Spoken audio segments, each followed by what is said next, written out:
competent as you claim to respond to all the allegations against the governor? Through the chair, I also need to say this.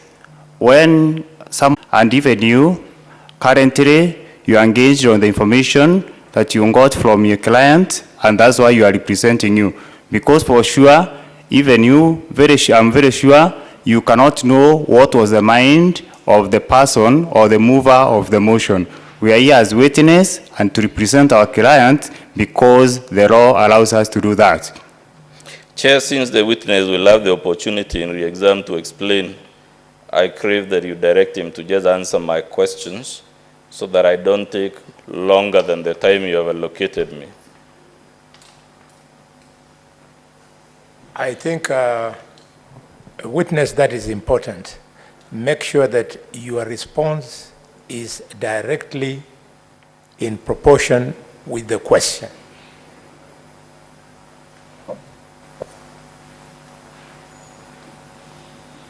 Noted, Chair.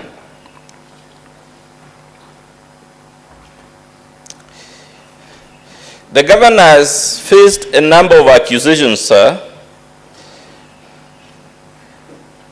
Let's begin with the appointment of the husband.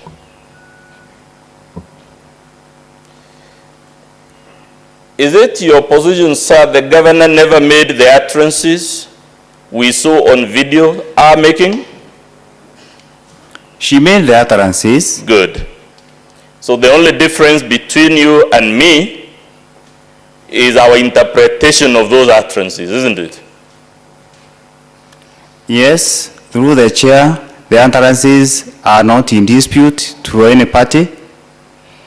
So do you agree with me that the only contest between the two sides is not whether the utterances were made, but how we have interpreted them vis-a-vis how the governor has interpreted them? It's true.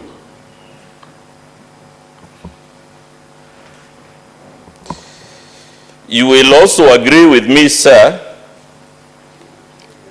that the second point of departure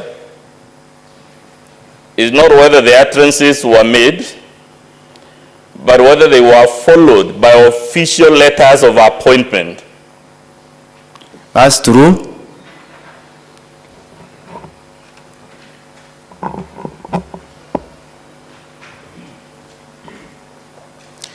Sir, would you expect people watching the governor making utterances of the type she was making to take them seriously?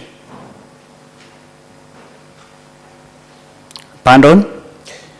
Would you expect the ordinary citizen to take utterances by the governor seriously and specifically on their face value?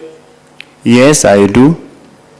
If the governor announces on national television or regional television that she has appointed her husband to some office, would you expect the ordinary rational person to take her seriously? I expect to be taken serious. I want to add, there is no denial that she did that. Order witness. Counsel, help us. You cannot expect the witness to testify on the opinion of other people. Limit him to his evidence and poke holes in his evidence. But to ask him now to give us an opinion on what he thinks the whole county was thinking, we shall be stretching him. Let's come to our point of divergence on the issue whether the appointment letters were issued. They were not. Are you a member of the County Public Service Board, sir? I'm not. Are you the county secretary? I'm not. You must agree, therefore, you would not be the person to give the best evidence as to whether the appointment letters were issued or not. Through the chair, I did communication to all those offices, and the letters or their responses have been attached to the response that governor gave. So my responsibility was to do an investigation, of which I did. Because I cannot be everyone, I cannot be every person, but those persons that are responsible, I did my duty and they confirmed the same. Chair, if my colleague could show the witness volume 2 of our battle at page 29.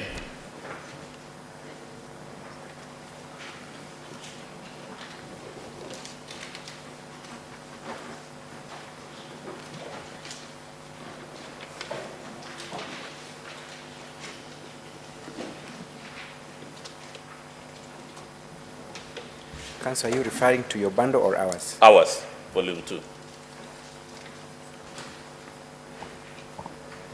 can share yours. We do not seem to have it here.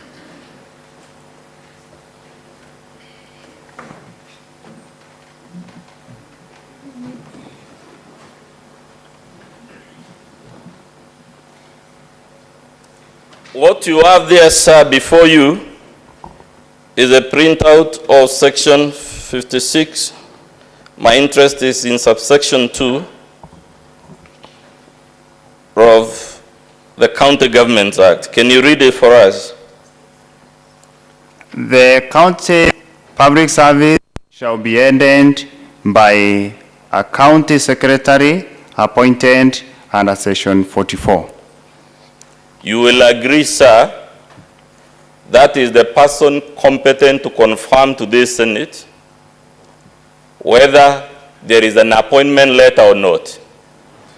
Through the chair, if you look at all the letters were copied to the county secretary to That's confirm. not my question, sir. Based on that section, wouldn't the county secretary be the person legally qualified to tell the Senate whether or not an appointment letter was issued? Probably it is good to differentiate between the office of the governor and the county public service. There is a difference. I didn't ask about the differences. Please answer my question. If you don't want to answer it so that we move fast, just say you don't want to answer my question. County secretary can confirm about the public service, but the chief of staff confirms about those that are employed in the office of the governor. Are you aware the motion is about appointments to the county public service, not to the private office of the governor? It is misplaced because the people that are mentioned are supposed to be those people in the office of the governor. Let's come to the office of firefighters in the county government of Meru. Is that would that be an appointment in the office of the governor? Yes, it is.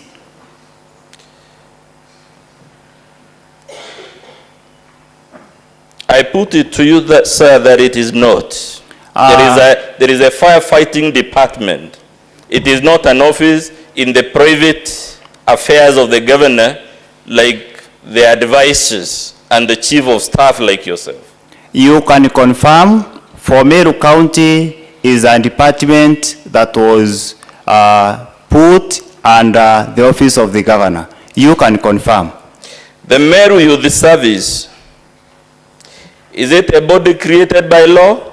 Yes, it is. Does that law specify the offices of that institution? Yes, it is. Now that you say there is no dispute, the appointment was declared, is the office, are the offices in the Meru Youth Service offices in the private office of the governor? Is that your testimony? My testimony is that what you're discussing is about the appointment of the first gentleman to an existence position. So the position is nowhere. It is not either under the public service or in my office. I needed to confirm that it is not in my office because an existing position, you cannot put it anywhere. But you confirmed the utterances were made in the rally in question, isn't it? Yes, I confirm. Those utterances, wouldn't they, if they were to be taken seriously, be violative of the law establishing the Meru Youth Service? It is not related to Meru Youth Service in any way. That's my take. To the best of your knowledge, sir, does the law establishing the Meru Youth Service have the office of patron? It has not. It has not. Yes. Still on the letters, sir, who ordinarily would be the custodian of the appointment letters if they were issued? The Public Service Board. The Public Service Board. Yes. Who else would be having possession of such a document? Myself. Yes. Yes. Who else? The appointee in question, isn't it? Yes. You'll agree all these are people naturally aligned to the executive arm of the government, right? Yes. Good. You will agree matters to do with employment and HR, the assembly will not ordinarily be in possession of appointment letters of staff of the executive. Through the chair, the responsibility of proof lies with the county assembly because they have powers to That's summon not the everyone question I've asked to you, get sir. that details. My question is, in the ordinary course of human affairs, would a stranger be in possession of HR documents like an appointment letter? Any public document is available on request. Good, on request. Therefore, sir, you will agree with me, there is nothing unusual in the ordinary course of events in the assembly either not having possession of the appointment letter or encountering difficulties in accessing it.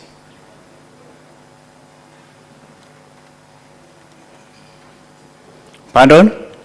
You will agree with me, it is not unusual for the assembly not to have in its possession appointment letters belonging to staff in the executive arm. I don't agree because an ignorant to the privilege that you've given cannot be a defense. Chair, again, if the witness would answer my questions, I think he's too keen. He doesn't know you'll have the opportunity. I don't want to be making the interjection. Let's go to the appointment of Rufus Meriti. We've now left the husband. You will agree with me, sir, that the only contest between the two sides is not whether the appointment was made, but whether it required the approval of the assembly. Am I correct to say that? You are correct. Is it your case, sir, that that approval was not required? It was not required. It was just a reappointment that has ever happened in other situations. I will ask you, sir, to read the definition of appointment in the County Public Appointments County Assembly Approval Act. Chair, that will be at page 48 of our volume 2.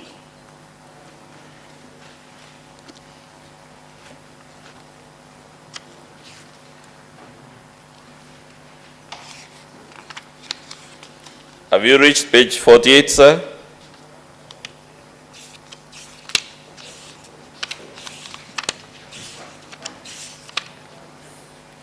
Yes. Can you read for us the definition of appointment at Section 2. An appointment under the Constitution or any other law for which the approval of a county assembly is required shall not be made unless the appointment is approved by the relevant county assembly in accordance with this act. So the law says an appointment for which approval is necessary shall not be made unless the approval is sought, isn't it? It's true. But you read section 4, you were ahead of me. I asked you to read the definition of appointment in section 2 on the same page. Please read what I asked you to read. Appointment includes any reappointment to the same body where or not in the same capacity. You will agree these sections show, contrary to the position you and the governor have taken, that this appointment which you concede was made actually required the approval of the assembly. By the law you've read, was that approval required? It was required. Good. If it was required, was it sought? I need to emphasize on this through the chair. Please answer my question. It's yes or no. You have agreed the approval was required. Was it obtained? It can only be required when it is yes or no, unless the chair rules me out of order. Was it obtained or it not? was not obtained. Good. It was not obtained. I will show you page 186. You just read the statute. We now want to see what the courts have ruled on the matter. Chair, I'm referring to volume 2 of our Bible, page 186. It's a decision, Chair, that begins at page 170, but I'm only interested in the conclusion the judge arrived at, which is at 186. Honorable Chair, your kind permission. Yes, what is it? Honorable Chair, the concern is that this witness is being taken through a course to offer opinions on possessions of the law. I think that is a matter for lawyers, and he should first of all have confirmed whether he tackles or handles matters of law in the office he said he serves in the county. Now he's being told to interpret a judicial decision, which, my Lord, may not be within his competence, because it's a matter of law, and any other witness, including the governor, would not have testified to that because it's not a factual matter. It's a matter of law. We think the witness is being oppressed to be required to offer a legal opinion. He has no training in law, my Lord. Thank you. Counsel, don't overprotect your witness. Your witness is a very competent man. I think what the counsel for the county assembly is asking for is not a point of law. He's not even seeking an opinion. It's a fair question. Let the answer be on record. We shall interpret it. Don't overprotect him. He's above 18. Most obliged, sir. Through the chair. Even asked you the question, sir. Please read for us paragraph 105 on page 186. It's a matter about a county assembly appointment, just like the one now before us. Please read it. Paragraph 105. It was, however, contended that since some of the petitioners had been approved by the previous assembly as the first respondent and its predecessor were exercising authority as the trustees of the people of Kenya and more under Article 73 of the Constitution, it was thus surprising how the same constitutional body can arrive at two different reports on the same nominee for a similar job description. This issue brings to force the question as to whether the county assembly differently continued from this previous one is I think it's constituted, sir, not continued, unless it's constituted from the previous one is bound by the decisions made by the previous assembly in approving the nominees. If this position was true, it would mean that those who were serving in the previous government would automatically qualify for approval by the assembly once nominated by the governor. With due respect, if this was the intention it would have been precisely stated in the registration. This court cannot lean in such a drastic proportion of law which is not expressly provided in Alfred Mahandi, Ngome, and others versus George W. Sitati and two others, civil application number NAI 268 of 1999. It was held that You can even leave it there, sir. You will therefore have to agree whether it is by reading the statute or reading the case law. The appointment of Rufus Meriti required the approval of the assembly. Now that we are not in contest, the appointment was made. that's what I want to make clear. Now the question, would you agree, sir? Would you agree, based on the case law you've just read, based on the statute you just read, that contrary to the position you've taken, this specific appointment was illegal for want of county assembly approval? I want to make this through the chair. Please answer my question, sir. You will get the opportunity. Order, counsel. Relax completely. I think the witness wants to help us. Just allow him to address the chair. Witness. Through the chair. Chair. I want particularly to mention the issue of Rufus Meriti. Rufus Meriti was the county secretary for the previous government. That is the former government. When the current governor came in, she extended his term to complete the handing over that was taking place.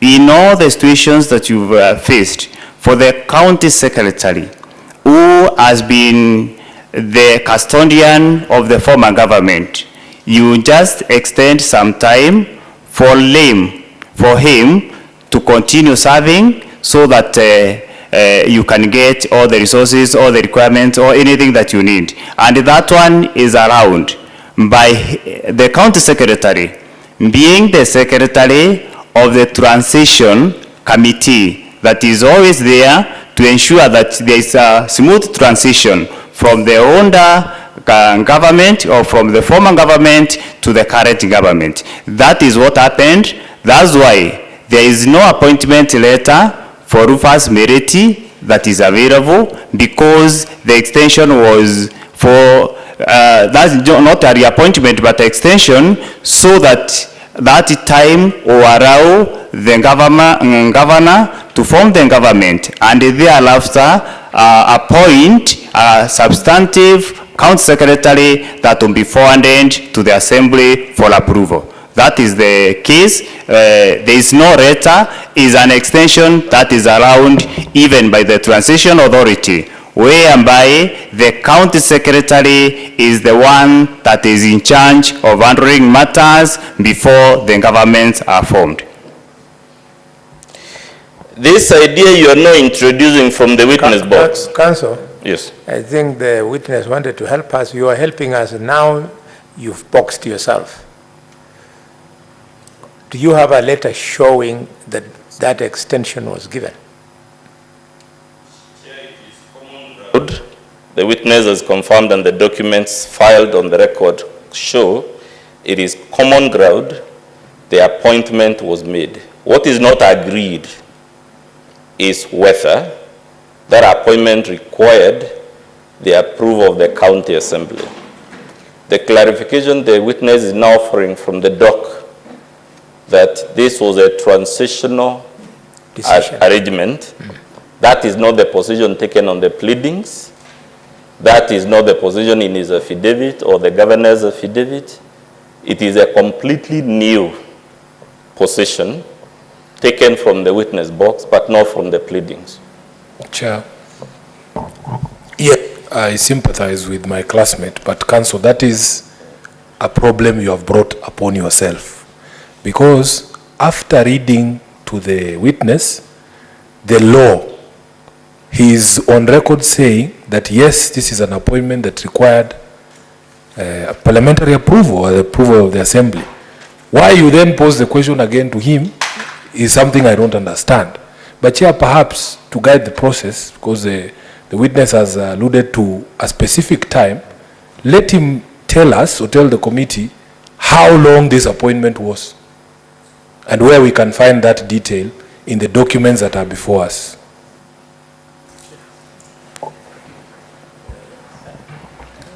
Let the witness respond to that. We don't confuse him too much, then I'll allow you to.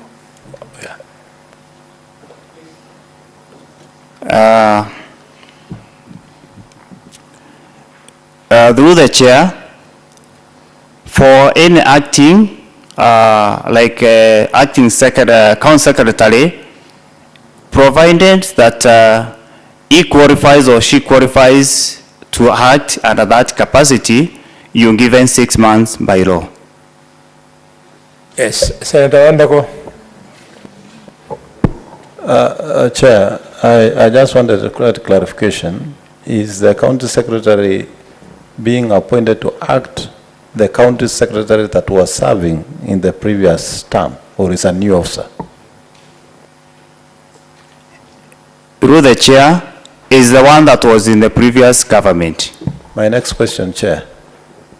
County secretary served for a fixed term of office on appointment.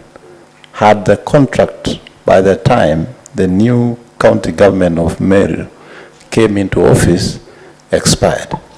No, it had not expired. So what was the necessity for reappointment? The contract was for 5 years. That was expiring actually on 19th of next month. That is the time that is supposed to expire. Robert? Yes, Chair. I just needed to get to know benefit of experience. Senator Madnago has picked on the issue. I needed to ask for clarity. Currently, is that county secretary still serving? Yes. Has the same county secretary in question, is the current county secretary serving, right? Yes. And within the contract term, is that the case? Yes. Okay, then what was the purpose of extension of the contract as you've discussed in that case? Because if the contract was current for the county secretary and is still serving up to now because that contract is current as per the information you've given, then what was the purpose of giving another letter of appointment or an extension for that matter? There is no letter that was given through the chair. It's only that Our Excellency Governor confirmed through mentioning the name that because he was serving the former regime, or the former government, he is going to continue working with the current government. That's just what happened. There was no letter of appointment. Thank you. Thank you. Counsel, your witness is ahead of you. If you intended to puncture his evidence, you've made him to read the law. He has read it correctly. You have asked him how he interpreted it. He has interpreted it correctly. So you just abandon that and go to the next point. Point.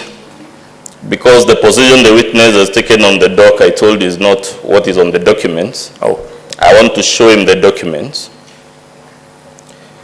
Please look, sir, at page 62 of our volume 1.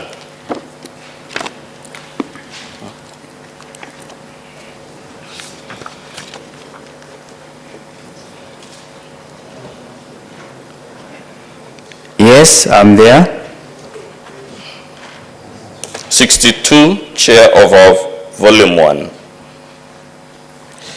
The pagination is falling on a blackened area, so it's the page after 61. That's a post by the governor, sir, right? Yes. Does that post indicate anywhere that the appointment of Rufus was on transitional basis?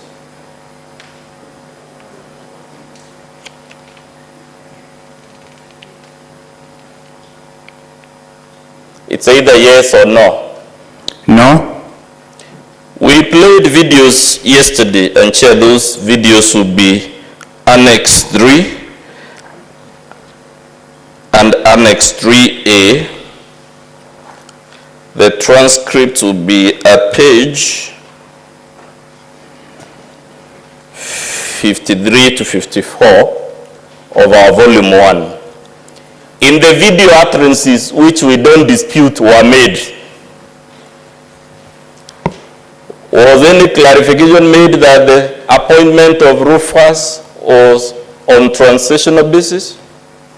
It was made, it was not made. Good. And through the chair, on the same story. You have answered my question, sir, but if the chair permits, you have no problem. Yes, through the chair. Order witness. Why are you volunteering information nobody wants? You've answered your question, wait for the next. Yeah.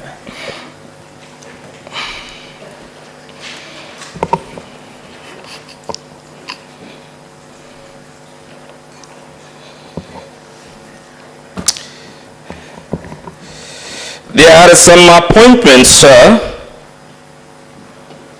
which we claim were of unqualified persons, including Hilary Sadi, right? Yes. To what position did you tell us Hilary Sadi was appointed? Director of Communications. Director of Communications. Yes.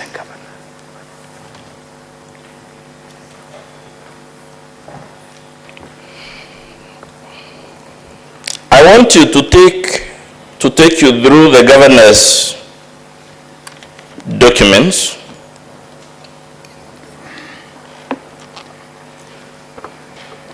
What was your explanation, sir? If I remind you, your explanation was just like your post as Chief Secretary. This appointment did not require the approval of the Assembly. Is that still your position? Yes, it's true.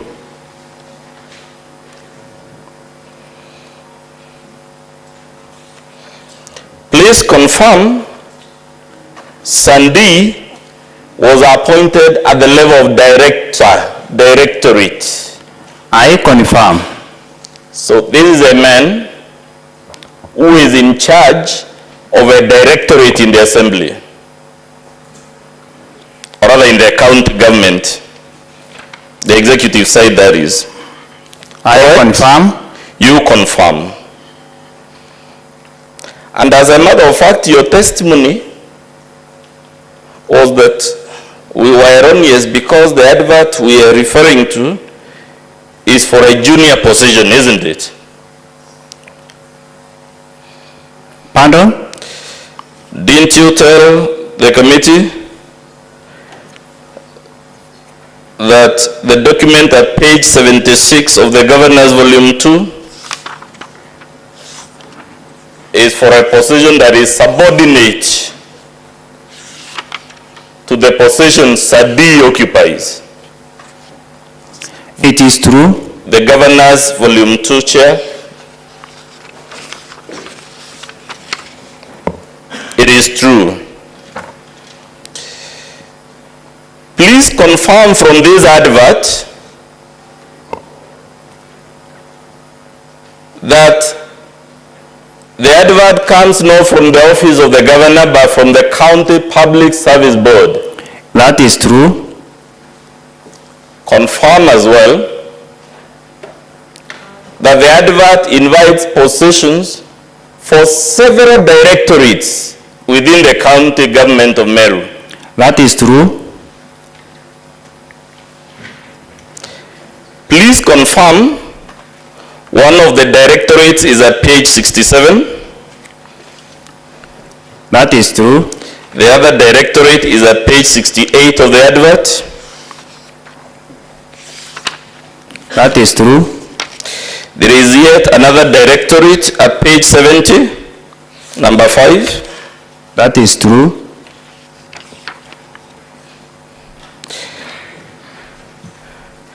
There is a deputy directorate, now not the directorate, at page 71.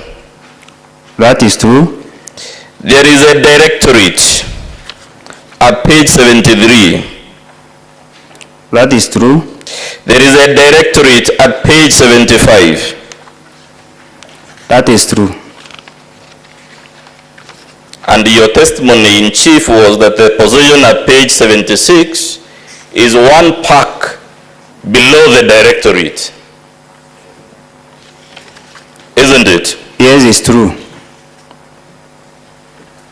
Sir, I put it to you that it is self-serving for you to claim the directorate that Sadi leads is in the office of the Governor when all the other directorates, the recruiting agency, is the County Public Service Board.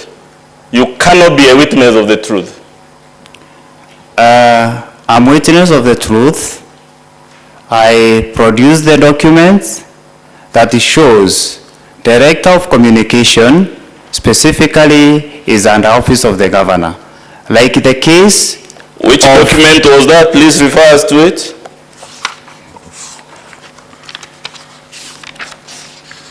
I'll refer to document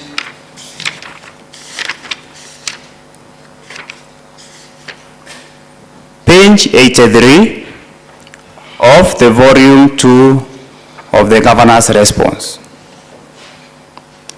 That is one of the positions, the Director, Governor's Press Service, or Director of Communication. That is one of the positions that has been put by the Intergovernmental Technical Committee, which took over from the Defiant Transition Authority. So are you aware you're referring to a different job description? This is Director, Governor's Press Service. That's not the position Sadi was appointed to.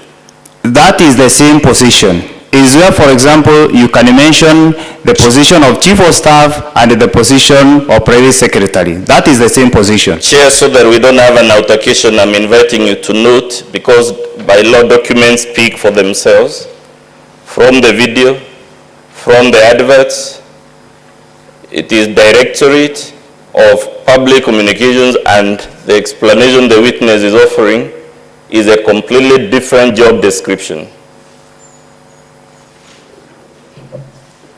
Continue. We've seen it on page 83.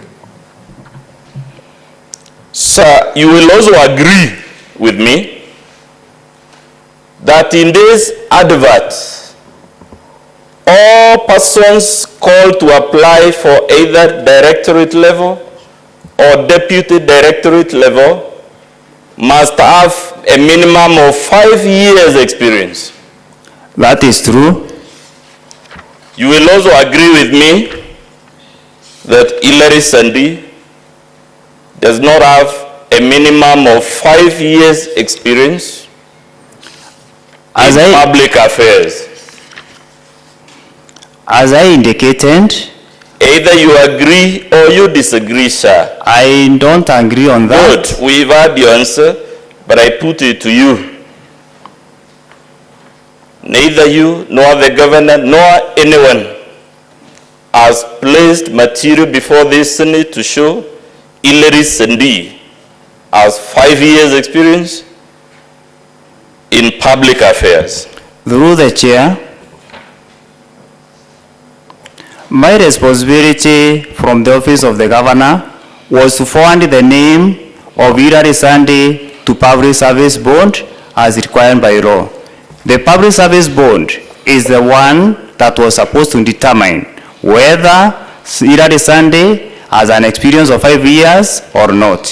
When they give us a feedback that Hilary Sendi is qualified to be appointed as the Director of Communications, we did that. Let's go to the other illegal appointments, sir. Would you agree that all county public offices are regulated by a law? I agree. You will agree that if an office is to be created that doesn't exist, the mandate lies with the County Public Service Board. Not always. Not always. Yes.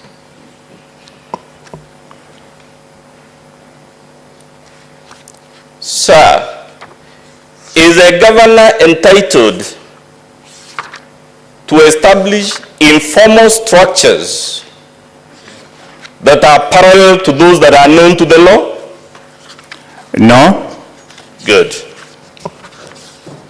If the law has established a body to deal with a particular aspect of public governance,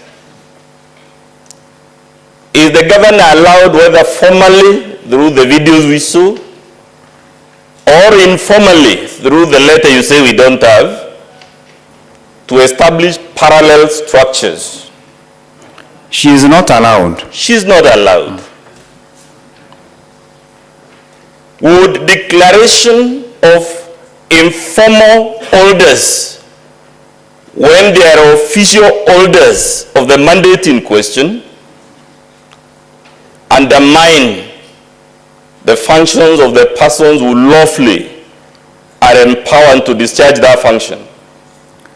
Through the chair, the 3 positions that you mentioned have never had even the governor talking about them in public or elsewhere. It is the removal motion that mentioned those positions in the motion that we are in. So, that was not my question, and I don't want to have an altercation with you. My question was whether the establishment of parallel institutions to those known to law would undermine the discharge of the mandate of the official institutions known to the law. Yes, it is. Therefore, you will agree, even if we were to accept for argument's sake that there is no appointment letter, the informal declarations whose existence is not in contest was still a usurpation of the statutory and constitutional functions of the bodies mandated to deal with the various issues in the impeachment motion. Through the chair, it is my evidence there is no informal declaration of any appointment for an existing office so that you can have parallel offices. Throughout the motion that I've read, throughout the response that I've gotten from the council or from the county assembly, there is no such declaration, whereby we have in contest of 2 parallel offices that are in existence. I have not known of that unless it is produced before this committee. You are the chief of staff, sir. That's an official position, isn't it? Yes, it is. If the governor appointed an informal through a kamukunji or public rally an informal chief of staff who has no appointment letter, wouldn't that interfere with your official functions If it is, as it the can. legal chief of staff? Order, counsel. Counsel. In his evidence, the witness has attached documents, evidence, confirming that those so-called appointments, they never got appointment, they are not on the payroll, the positions they were purported to have been appointed to don't exist in the county government structure. Why are you belaboring when we have so much to deal with? Why don't you? Chair, I had not got into that dynamic of the problem, but I can go to it now that finish you direct me.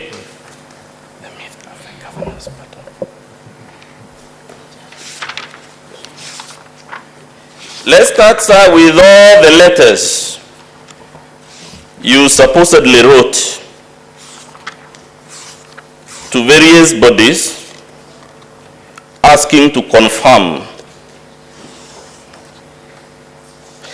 And Chair, just to answer your concern, that what I was trying to show the witness is, even if they were right on the facts that there was no appointment letter, it will still be a usurpation of the official functions. Through the chair, I also want to confirm we went ahead and give the names, the letters of appointment of those that are currently holding the offices that have been mentioned. We revamped on that, and through the response of the governor, we've attached those are currently in those offices. Let's look at the letter, page 51 of, Chair, I'm referring to page 51 of the Governor's Volume 2.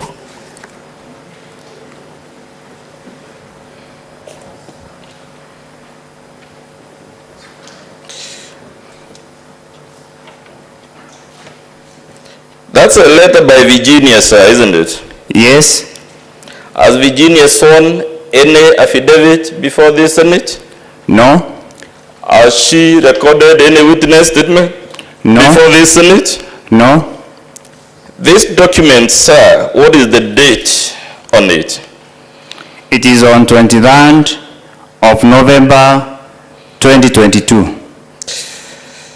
And was this before or after the impeachment motion? It was before the it was after the impeachment motion. Have you run the date of the impeachment motion before the Senate? Yes. It is 5th December. So this date, is it before or after? It is before.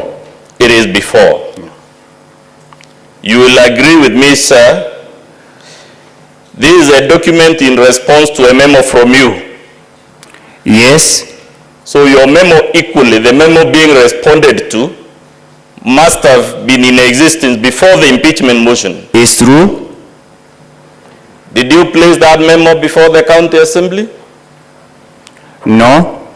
Did you place this letter at page 51 before the county assembly? No. Sir, the answer you have given me, the two last answers, you will agree with me those answers apply to the document at page 53, correct? It's true. Those two answers also apply to the document at page 54, correct? Yes. The one at 55, correct or incorrect? It's correct. When we come to the one on page 56, you will agree it is a document generated on the day, a day after the impeachment has taken place. It is true. So this is a document, sir, made after the event. It is true. You will agree with me, the same applies to the document at page 57. It's made after the event. Correct? At your instigation, sir, isn't it? Yes. The one at page 58 was available long before the impeachment, correct or incorrect? It is correct. But it was not placed before the assembly. Through the chair, Either it was or it was not. Through the chair. Remember, an issue was discussed and we didn't, or the governor did not do a response to the County Assembly of Meru because the advice was given by the legal to the governor. So there is no way that this document that the council is mentioning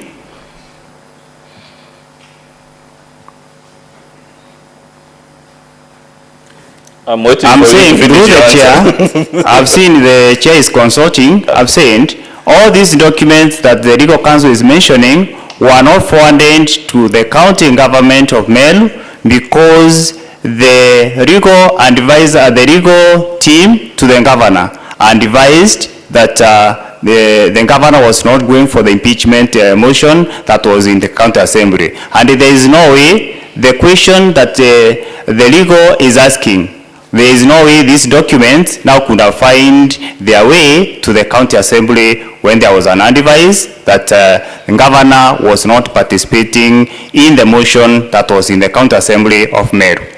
Chair, or rather, Mr. Witness, we are now interested in the legal advice. The legal advice you received is in any event privileged, so we can't even insist on seeing it. My question was simply whether the document was presented before the assembly. The governor did not attend the impeachment motion at the assembly. Was she availed the opportunity to present not just this document, but indeed all the documents before the assembly? She could not forward the documents. That's not the question. Was she availed the opportunity to present those documents? Now that we agree all of them were in existence, was the opportunity given? The opportunity was given. Good. But she underlined. We are not interested in the buts. You will have the opportunity to say the ifs and buts in re-examination. Let's go to the document you said it was before the impeachment motion at page 51.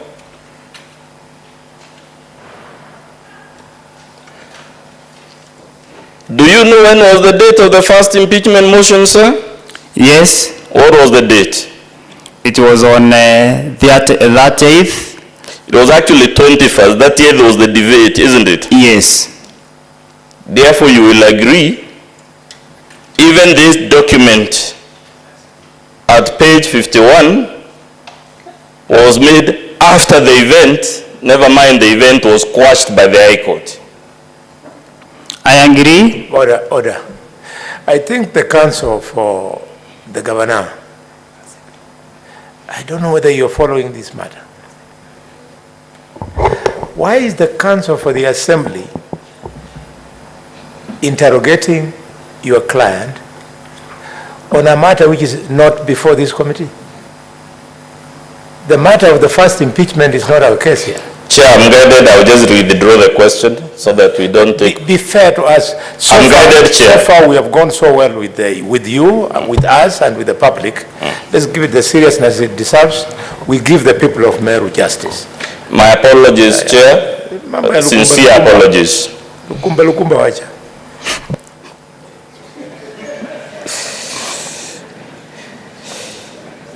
There is the document by Geoffrey, Edward Budi Geoffrey, at page 105. Correct, sir? Page 105 of the Governor's Volume 2. Yes, it's there. As a matter of fact, Geoffrey has sworn two affidavits, this one and the one that is signed. Yes.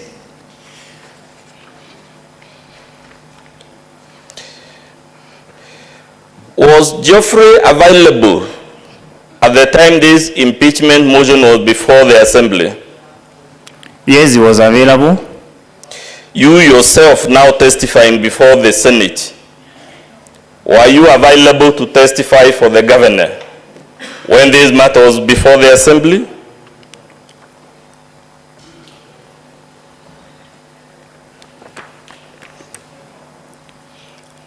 There is no invitation to the county assembly. The question was whether you were available. Through the chair, how can I avail myself to something that is not there? Because there is no invitation, there is no request, and even if you go there, you'll be a stranger. How do I avail myself to the county assembly to testify when I cannot be able even to go to that county assembly? Sir, I want us to play the video in slow motion, your own video. Council, Chair? Yes. Just for my understanding, Council, on that particular question, to take note, does availability in this case means, were you invited and available and was able to attend, or were you in the assembly? What are you asking? The point I was hoping to make, Chair, is that the governor was availed the opportunity to testify if she wished to call witnesses, including the witness she has now called, and indeed any other witness she has now brought. Through the chair, I think from the one go that the governor did not attend the county assembly impeachment motion that was there. So from that point, I'm really confused on what to say in the questions that is bringing that are relating to the impeachment motion that was at the county assembly of Meru. Chair, with your permission, I think this witness is abusing the latitude that you have given him. Let him answer the question and we move on. This is becoming too much. He's going through the chair more than the chair himself. Chair, Chair, I'm here, Senator Dhangwa Kiambu. Yes, yes. You know, I'm sitting next to Sifuna, and we have agreed that he takes the legal matters and I take the layman's matter. The question probably the council is asking, the time the governor was accorded to appear before the committee at the assembly, couldn't she have sent you there the way she has sent you here? That is the question. Well, guided, she didn't send me there. I want us to play a video you played, sir. You played it in slow motion. So let's play the one you played in slow motion of stones being thrown at the governor.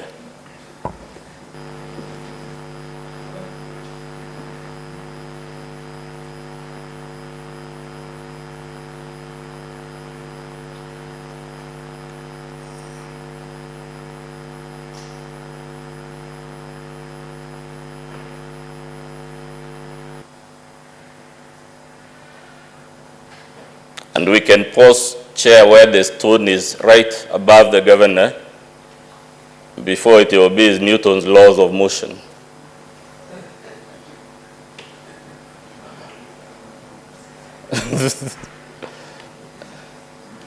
It can be paused, Chair, right where the stone is, right, slightly behind the governor before it hits the ground. Council. Yes. Council. Yes. With a light touch, because it's a long afternoon. Yes. This is a very emotional video. Fair enough, Chair. Do you really want to replay it? The committee is naturally, yeah? Sympathizing with the governor that she was going to lose her life. Fair enough, Chair. This one does. Maybe, Chair, should ask me why I want to play it. Okay, play it. The reason I want this video played, Chair, let me put the question to the witness so that I don't start testifying. You will agree, Mr. Witness, that the governor's back is facing the precincts of the assembly. It's true. You will agree the governor is just outside the assembly. It is true. You will agree with me the trajectory of the stone is that it is coming from the face of the governor towards our back. No. That's why, Chair, you will agree with me, Mr. Witness, if a stone was thrown in the opposite direction, it would land in front, not behind the governor. No. I put the... You know, Chair, I'm a resident of Meru, and maybe the committee doesn't have the benefit of the geography. And that's what I'm trying to show, that the caption on this video, what is actually happening is the reverse of what the caption says. Yes. Council. On a lighter note, Chair, on a lighter note, the committee has a Gor Mahia fan here who knows the direction of stones. I have guided, Chair. Chair, I just wanted to guide Council. Council, there is a lot of meat that you can go after. Because at the end of the day, that stone hits the vehicle. That tells you where the stone is coming from. Yeah, but the Because problem, Chair, I have is that the caption misleads you. Just a minute, Council. If that stone bounces off the vehicle, it cannot have originated from in front of the vehicle to bounce off the car, then go into the assembly. You understand? It's not bouncing off a vehicle. Play the video. Just play the video. There's two stones. I'm talking about the stone, the specific stone. Anyway, Chair, so that we move, I don't have to... Council, Yes. I think everybody knows what is happening in that video. Yes. You don't have to be a student of physics like the few of us here to know that that stone was flying from the county assembly, past the lady, and hitting the car.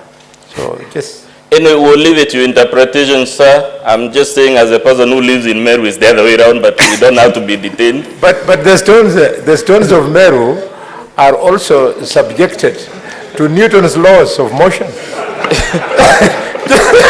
Chair. Let's move, Chair. It's not a critical matter. I don't want us... and Chair, since a lot of my time has been taken in the interjections, I'll pray for 10 extra minutes from the 30 I have. And I pray at this point, Chair, I pray at this point you allow my learned friend, Mr. Sheikh Abdi Kadir, to continue the cross-examination. Thank you. We thank you. Abdi Kadir, you have 28 minutes. Thank you, Chairman. No, it's okay. I'll do it from here.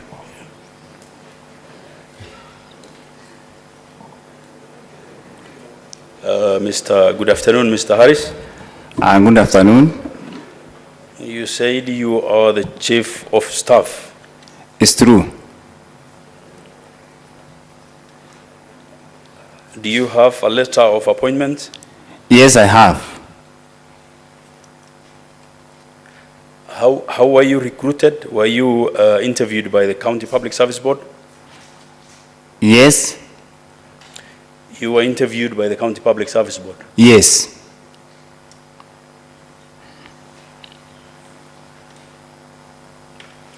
You are in charge of the governor's staff, but not the county staff? Yes.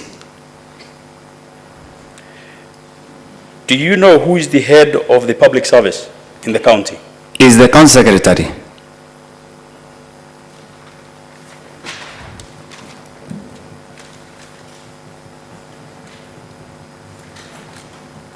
Okay.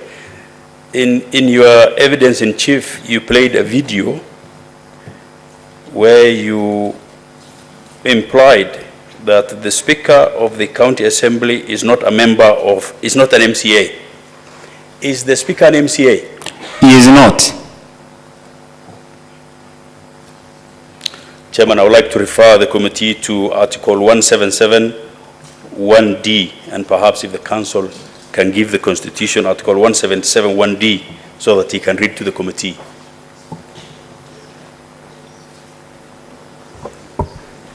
Chair.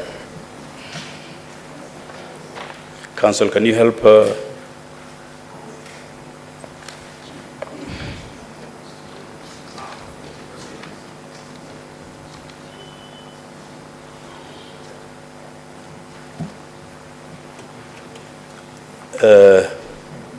Daktari, yeah.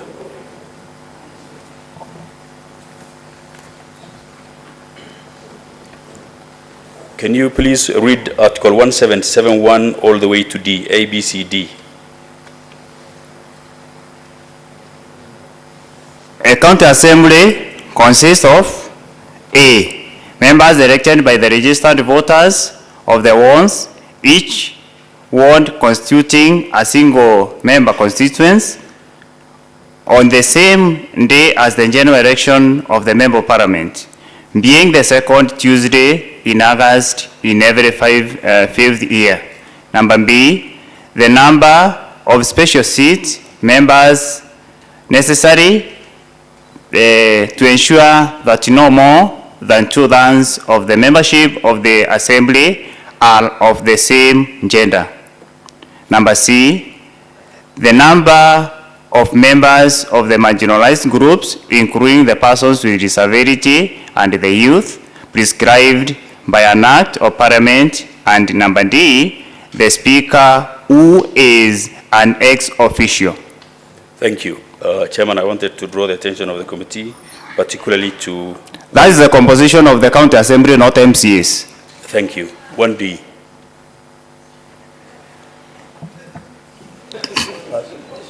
Pass me the... No. The bundle. The one we're sharing. Chairman, No.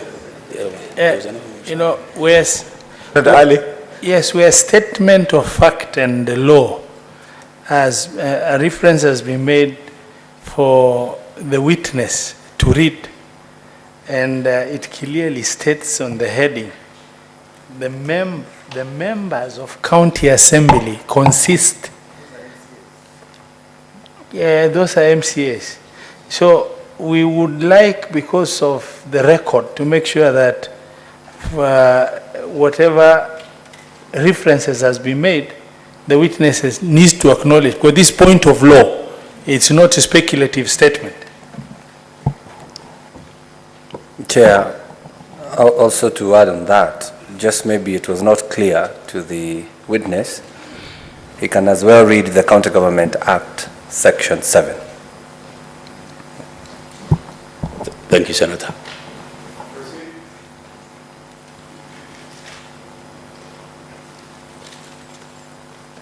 In your affidavit, you talked about the Ward Development Fund, and in your evidence in chief.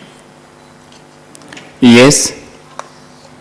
In the previous regimes, were there ward development funds? I have not seen that. I was not privy to the information. Do you know what the ward development fund is for? Yes, the information that I know is the one that is being discussed on whether to be interested in the constitution or not, like the CDF that is at the constituency level. Oh, okay. So you think it's similar to the CDF? Yes.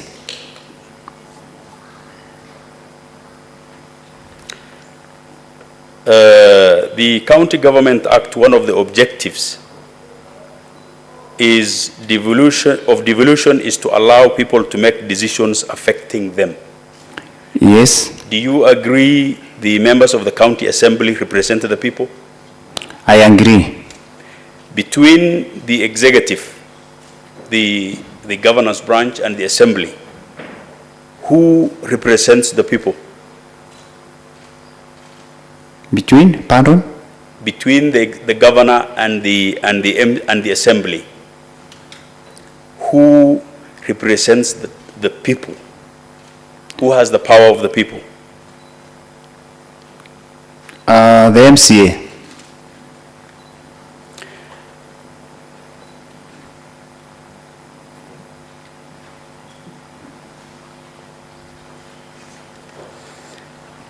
Do you know the function of the county assembly? Yes.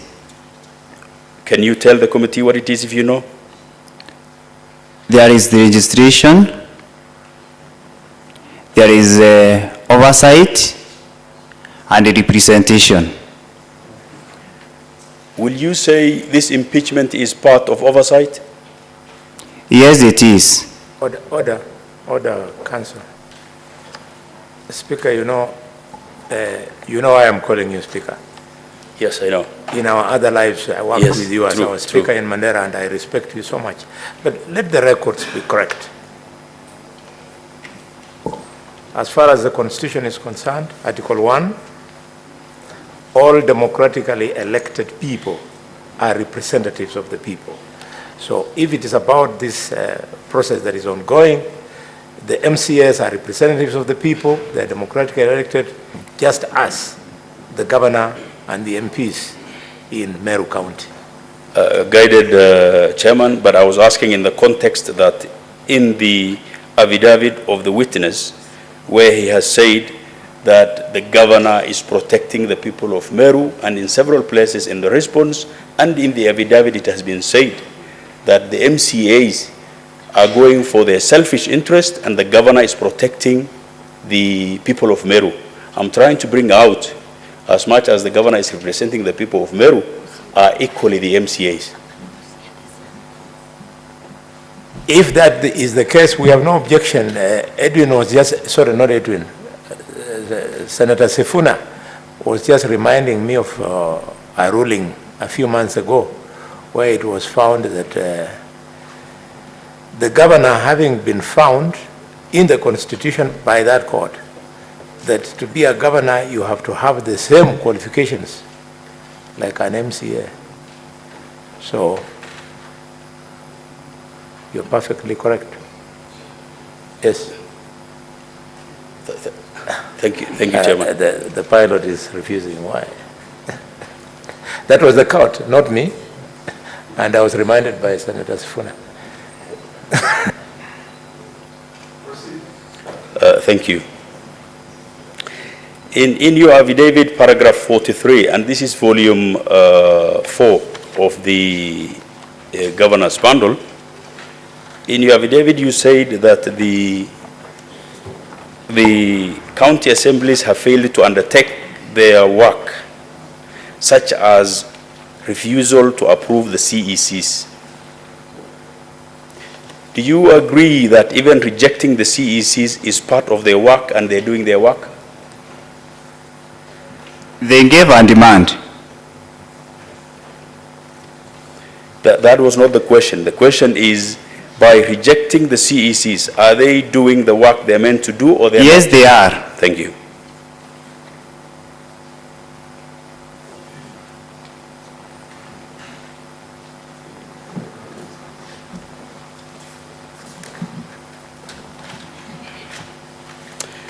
In your affidavit, you talked about the public participation, and you played also a video. How often, or do you know how often the County Assembly of Meru does public participation? Do you know how often? Do you know how many times they do public participation? I don't know. Okay, for the benefit of everyone, that the County Assembly holds a lot of public participations. When there are bills, they hold public participation. When they are doing budgets, they do public participation. When they are approving appointments, they do public participation. And therefore, what you have said here that they did not conduct public participation is not correct. Chair, some clarification. Has the council become the witness, or is still cross-examining? I think, to use the words of Sifuna, the council is now starting to overuse my latitude. So, council, don't give evidence. I am guided, Chairman.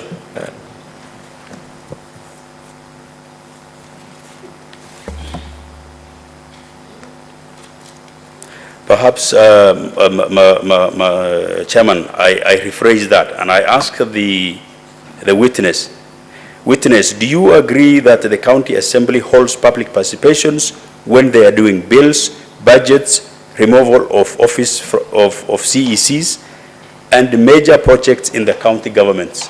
I cannot confirm. Order, and even that one is not admissible. That is a leading question. The leading, about cross-examination, about leading questions, Chairman. Order.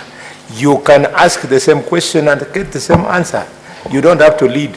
Chairman, with a lot of You're telling the client, not the client, the witness, to say it the way you want.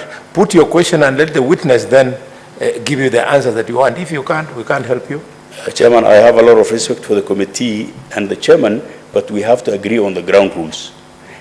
Evidence in chief is where leading is not allowed. And there are a lot of councils in the House, and they will disagree with me. But in cross, it's about leading questions. So, you want us to agree with you, council, that you do what you want, and then we find fault when we are writing the report, and in the process, to your detriment. I was helping you so that you can come out best, so that all of us can accommodate your evidence. We don't want to kill it technically. Absolutely. So yeah, maybe Honorable Sifuna can guide the committee. Actually, council is right. The rules are the other way around. Chairman, I got the but point. I don't want to be saying it from this side, because I think what my colleague is saying is that leading questions are allowed in this phase. It is in the other phase they are not allowed. Okay, fair enough. You proceed. My team of legal advisors will advise us. Just proceed. Chairman, it's the last thing I wanted to disagree with you, but proceed. Abdi.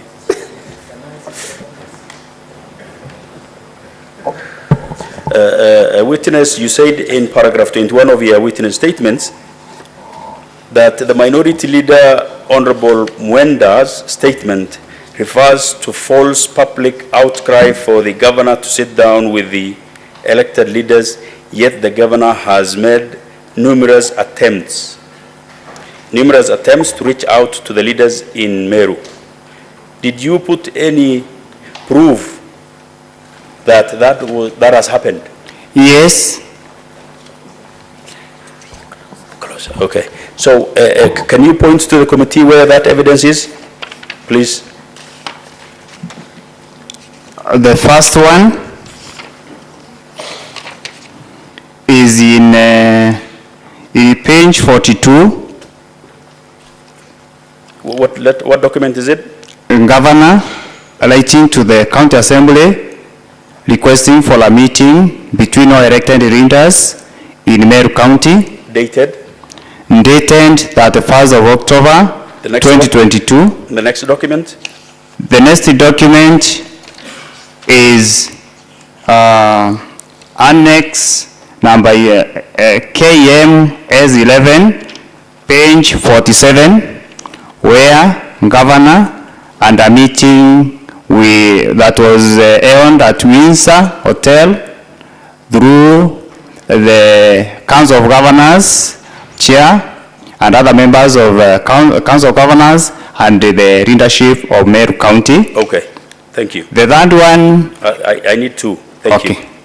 Paragraph 3 of your affidavit, you said that the second last paragraph, and therefore competent enough to respond to all the allegations leveled against the governor. Paragraph?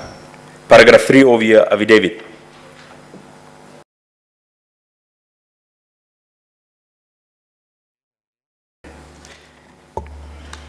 Okay, and you've mentioned that there was a meeting at Windsor Hotel, correct? Is correct. Were you sitting in the meeting? I was not. So, what you have said here that is hearsay then? Not hearsay. Okay. If you were not in the meeting, how did you know the outcome of the meeting? I want to read that paragraph where I mentioned, it is in my paragraph 24. I made it very clear.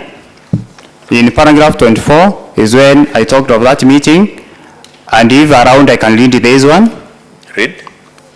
That as the private secretary of the governor, I am briefed about all the meetings that are organized, and I am personally aware of the meetings that the governor attended at the Winds Hotel in Nairobi for the mediation with the county council, county assembly leadership, and the chairperson of the council of governors in support of some other governors. Okay. And group photo, then I go on and say the responsibilities that I was given in paragraph 25 and 26 Okay. and 27, Okay. of which I was given, which was outcome of the meeting that was held at that place. Okay. So, do you know what a hearsay is, Harrison? If you don't know, it's okay. You were briefed, you were told. What you are told is what a hearsay is. Okay.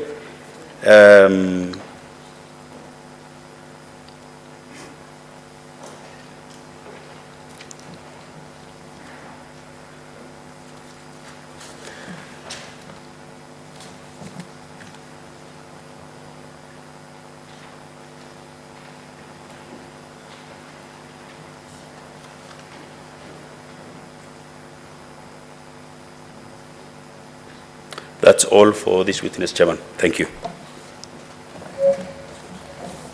Thank you very much. In that case, why is there that light? Yes, Boniface. Honorable Chair, how many minutes do you have left? 10 minutes. Okay, I think I can take up the remaining 10 minutes. Yes. Honorable Chair and the Honorable Committee, my name is Meru MCA Legal, and I will ask the witness a few questions. I want to refer the witness to our volume 4, that is a county assembly documents. Maybe council can show it to him.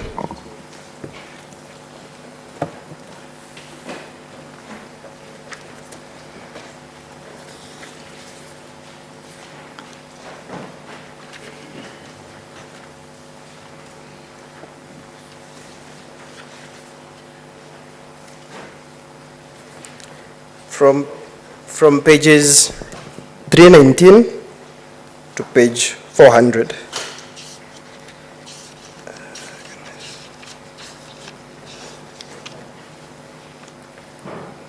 Are you there?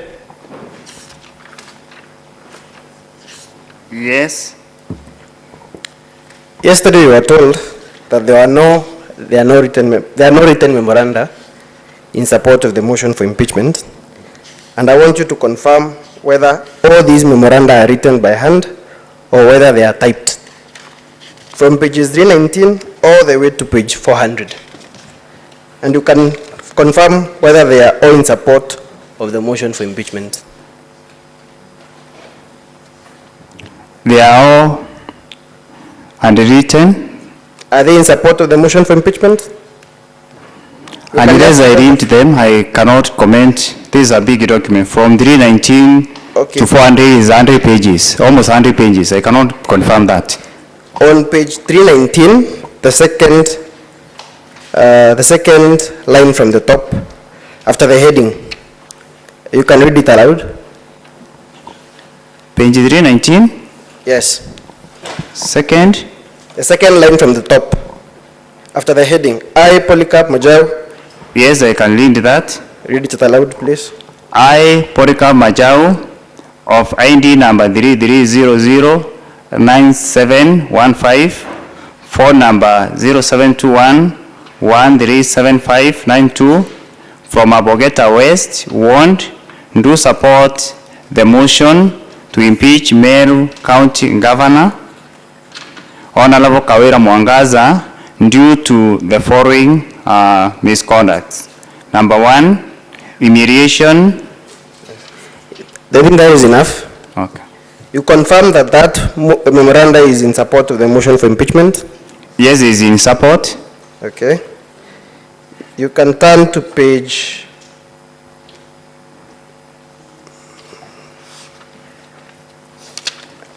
I want to show you one which is clear enough for you to read.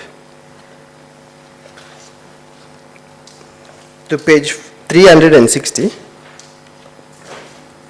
you can read paragraph 1. Point of order, Chair. Yes, Senator Sifuna. Perhaps, Chair, when the witness is reading some of those things, let him omit the details of the people there. Because you are on live TV, you can imagine your phone number being broadcast across the nation. I'm sure it is not, it's not in order. Fair enough, Chair. You can just read the part where... That makes sense. You can read the part where it shows whether the person who has provided this memoranda is in support or opposition to the impeachment motion.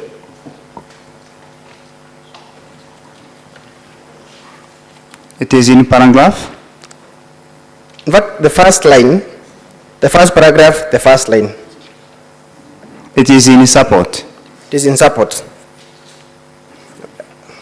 I think those are enough, Honorable Chair, to show that there were written memoranda in support. Thank you very much. You done? I'm not done yet. Oh.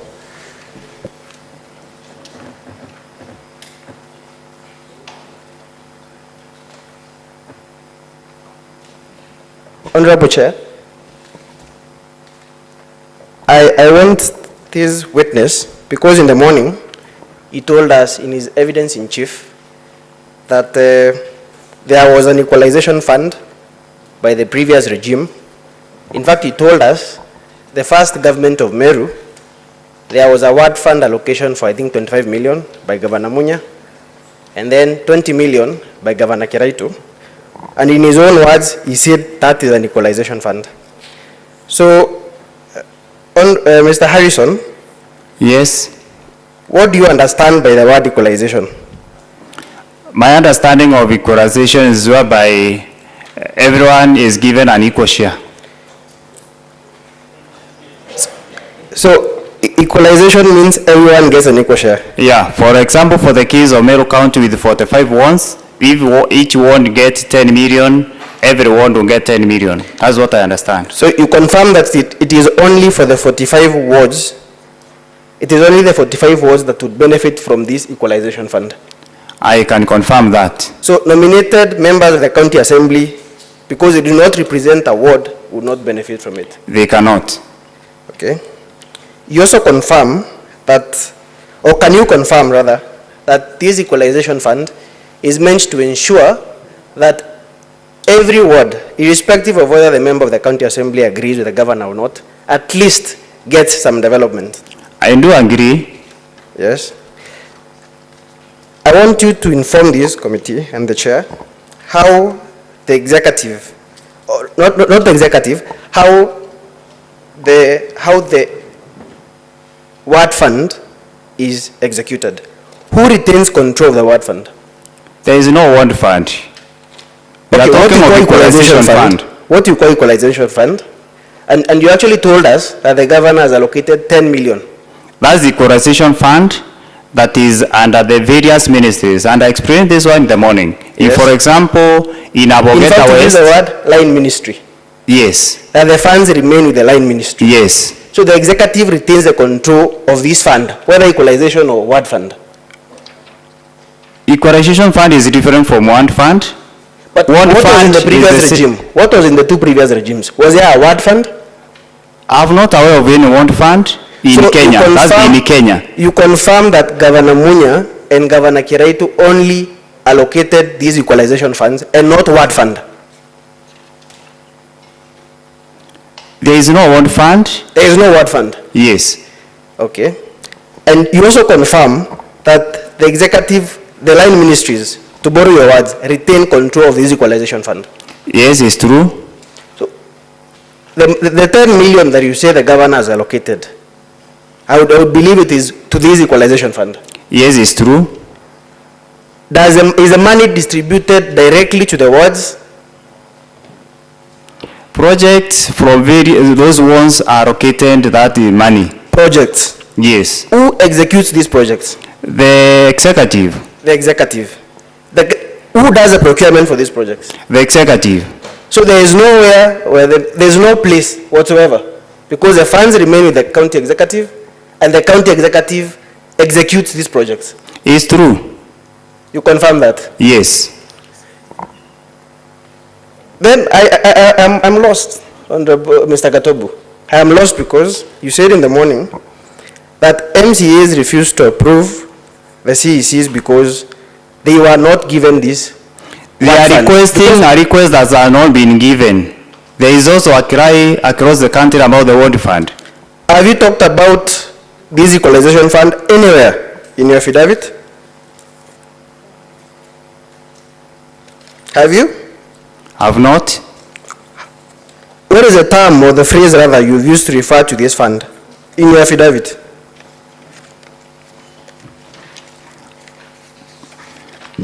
I didn't mention it. What I mentioned is that... No, check paragraph 41 of your affidavit. Don't you talk about the word fund? There is a difference between World Fund and equalization fund. That's what I want this committee to take. Order. The time is up. Maybe Chair, you can hand me just 2 minutes to conclude on this one. Okay. I think the last question for you, Mr. Katobu, is do you confirm then that this fund or these monies that the governor in a generosity has allocated to these projects are left in the executive? There are no specific accounts, like in the case of CDF, where these monies are deposited or where they can, or where withdrawals can be made from, or where charges can be made from. I can confirm that. Okay. So that is all in cross-examination, Honorable Chair. Chair, please allow my colleague, Mr. Morioki, to ask just 2 or 3 questions. I know our time is up, but there was a lot of interjections before I took my seat. You could gracefully give us 5 to 10 minutes.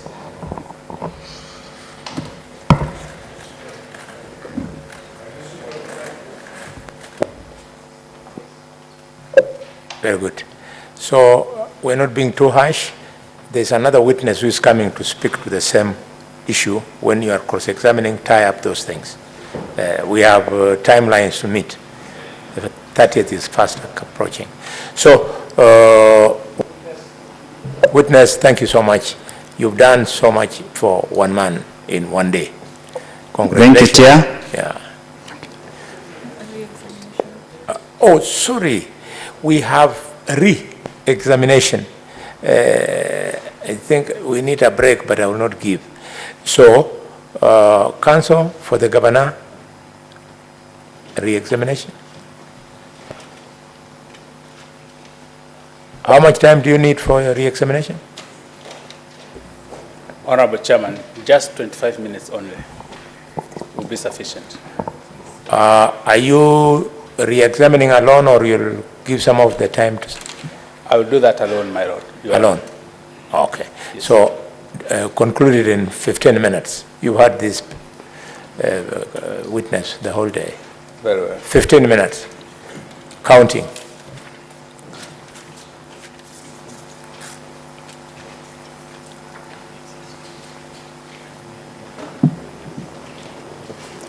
Mr.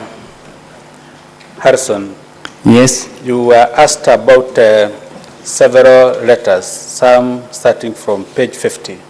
Yes. And one up to page 90. Yes. Honorable Committee, I'm referring to the bundle in support, the bundle of documents in support of the governor's case, volume 2. The letters annexed at page 50 up to page 57. And the other letter at page 90 of that bundle. Look at the one at page 90 of that bundle. It's an appointment. Yes. Who made the appointment? Public Service Board. Is governor the Public Service Board? No. Are they independent? Yes. Assuming that appointment was in error or in violation of the law, can that be attributed to the governor? No. The other bundle of letters I've referred to, you were examined in evidence and you said they were a response to a memo or request for information. It's true. Are those letters by public servants? Yes. From public offices? Yes. Is any Kenyan has a right to request for any information from a public office? Yes. Is that what you did? Yes. Has that information been challenged?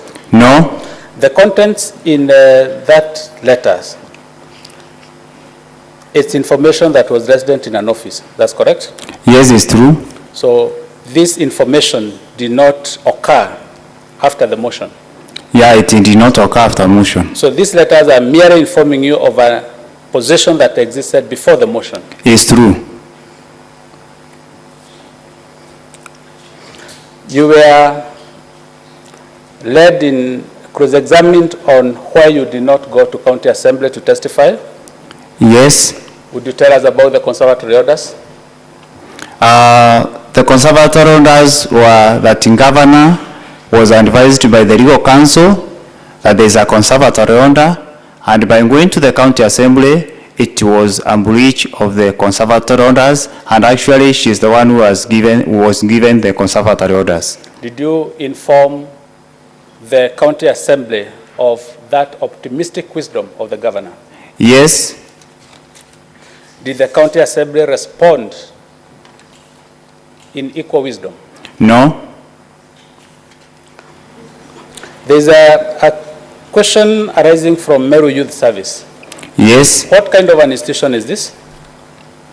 Is a SAGAS. It's a SAGAS. What is its purpose? The purpose of Meru Youth Service is to handle issues relating to youth. What does that mean? It means that it has been handling issues like the chokoras that have been in our villages. They were corrected and trained. Actually, they were given paramilitary training, and some of them were given the training in our institutions. So could we say it's rehabilitation? It's true, it's rehabilitation. And empowerment? That's correct one. To have a patron who would inspire them, sponsor them, direct them, advise them, would that be a problem? It is not a problem. The chairman, the patron is a ceremonial office. Does it interfere with the management of that institution? No. You were asked about the appointment of Mr. Hilary Sunday. Yes. And you are asked whether that required approval. Yes. Is that an appointment in the office of the governor? Yes, it is. Who appoints? Public service. The governor forwards the name to the public service to confirm the qualifications, and then appointment is done by public service. So the public service had the option to reject if they found criterion was not met? Yes. Thank you.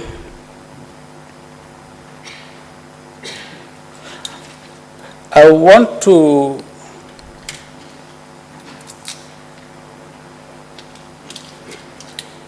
you have been led in examination to the fact that a speaker of a county assembly is a member of county assembly.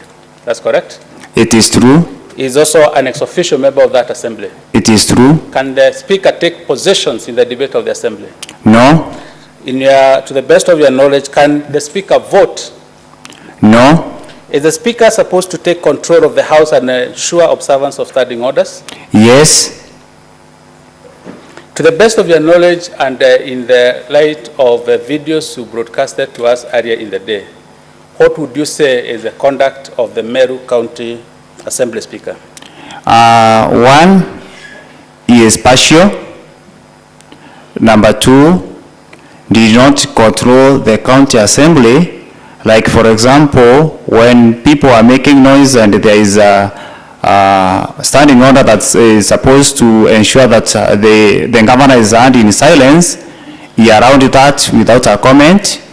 Again, the other thing that I noticed, in normal cases, a member notifies the speaker that there is no quorum, but in the case of the Meru County, the speaker was able to himself notice that there was no quorum in the county assembly.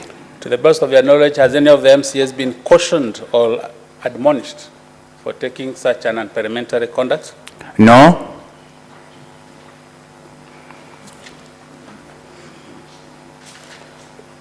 In the morning, and it has been an issue in cross-examination, you've been asked about public participation. Yes. You casted some videos on public participation. Would you recall? Yes, I can. How would you describe the nature of the public participation? I still say that they are symbolic. Shambolic. They were shambolic. Yes. So is it your case that there was shambolic public participation, though there was? Yes, it is my case. You've been asked who conducts, whether you know how the county assembly, or how many public participation exercises county assemblies conduct. You remember? Yes. To the best of your knowledge, in Meru County, is there any registration, are you aware of a registration governing public participation? I'm not very sure. You're not very sure. Yeah. You touch on that. I want to refer you to the bundle of documents that you brought. Honorable Committee, I'm referring to Volume 2 of the Governor's bundle in support of her case. You have Volume 2? Do you have it? Yes, I have. These are memoranda for public participation.